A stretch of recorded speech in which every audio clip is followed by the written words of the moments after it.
So we do an annual fraud survey at Experian, fraud and identity, where we talk to hundreds of businesses, thousands of consumers to come up with an understanding of what they're experiencing and what their attitudes are about it.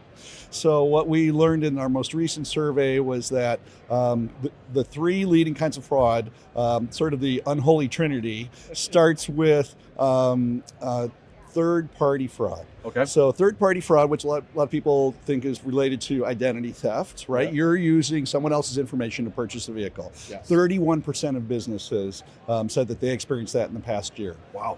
Number two on the list is first-party fraud. So these are people who are misrepresenting their information in order to qualify for a vehicle and perhaps a loan, perhaps they wouldn't otherwise, Yes. or they actually don't have any intention of paying for it. The third one on the list is synthetic identity fraud, and that's at 27% of businesses. Now, synthetic identity fraud, even though it's number three, it's the fastest growing kind of fraud Sure. in the United States.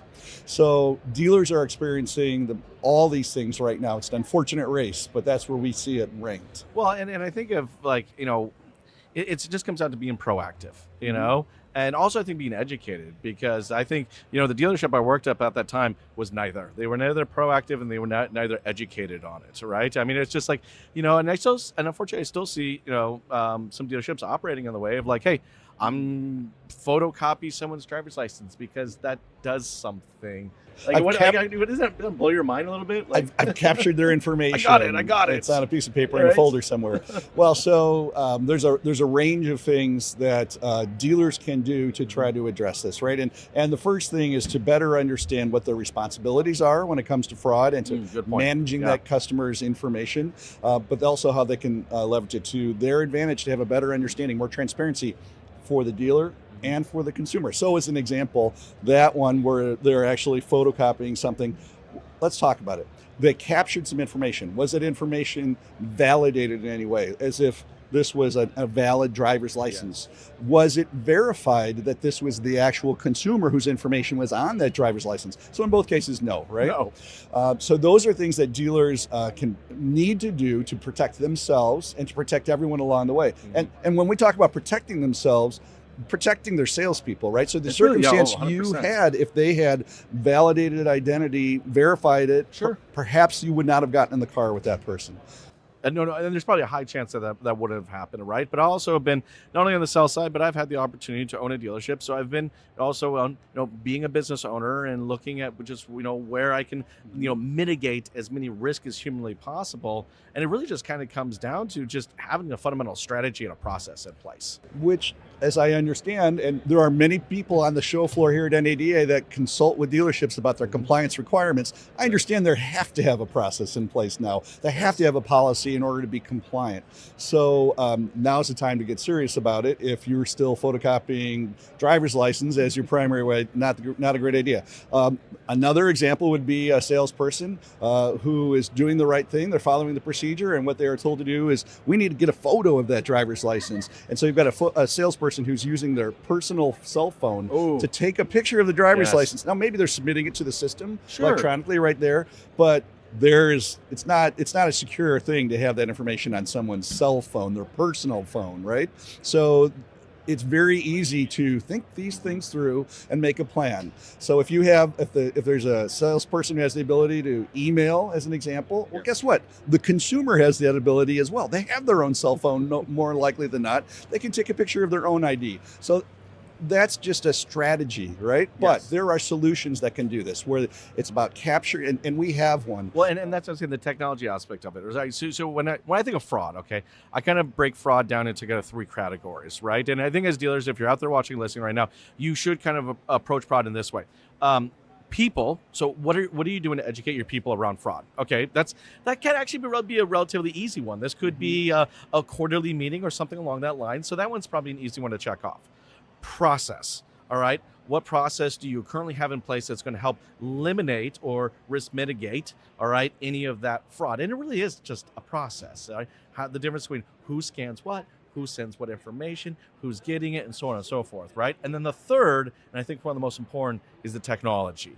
And I think you really do have to find a partner that can partner up with you from the technology side to help the people in the process that you've had to put in place. And I'd love to deep dive a little bit into about the technology you guys have and you're providing dealers now. Sure. Well, those three things you said are exactly dead on. And what's interesting is we're all focused on how do I fight fraud. At the same time, we're competing with each other to provide the most efficient, seamless transaction for the consumer. It absolutely is a way that we are competing to provide that best customer experience. So all three of those things, policy, people, which is training, and technology, need to be taken into account. How does this affect the experience? And it would be great to say, here's the one answer, here's the one solution. But it turns out that everyone's got their own circumstances that they have to deal with, and you want to build a solution that meets your specific needs. Based on your policies, your geography, who's doing what, and what technology stack you have at the dealership. So in our case, we have a product called Fraud Protect. And the goal is to be able to verify identity early in the process, seamlessly, and as quickly and easily for the consumer as possible. And as I said, consumers have their own electronic devices. So in our case, we've got a QR code that is on the dealership's desk, or you can give it to them on a piece of paper, or if you're doing a remote transaction where you want to validate, you can send it to them so that they can convenient, do it. Very convenient. It brings them to a web page. They don't have to download an app, and they are able to scan their own driver's license front and back. They take a selfie to validate that there's a live person. We send them a code to confirm that device is in that. Yep. And then, so we pull that information in, we score it for fraud, right? So not only is identity validation, and that is verifying as them, what is the chance that it's synthetic identity, but then also, what is the likelihood of early payment default? Again, that first party fraud where someone doesn't have now that's another level, and I think that's really kind of unique to you guys, right? Because I mean, I have and it's funny, I think the consumers getting more and more used to this, right? I don't know about you, but I stopped doing enterprise and budget rentals like years ago, so I only do now Turo. And I love my Turos. In fact, actually, shout out to the Turo guy that I had here at NADA, because wow, like next level customer experience. Anyways, but it's the same process. I scan my back, I scan my front, I take my selfie with it, right? And that's how they validate before I go jump in somebody else's car that I'm actually that person. So I think the consumer is getting used to that aspect. But you guys, there are companies that do that, but you guys took it one step farther, all right? And you're looking at now giving a probabilistic score of them not, financially living up to their end of the bargain. Explain to me how you guys did that. Well, by virtue of having so many transactions in the system, we're able to look. A little bit of data to go off. A little bit of data.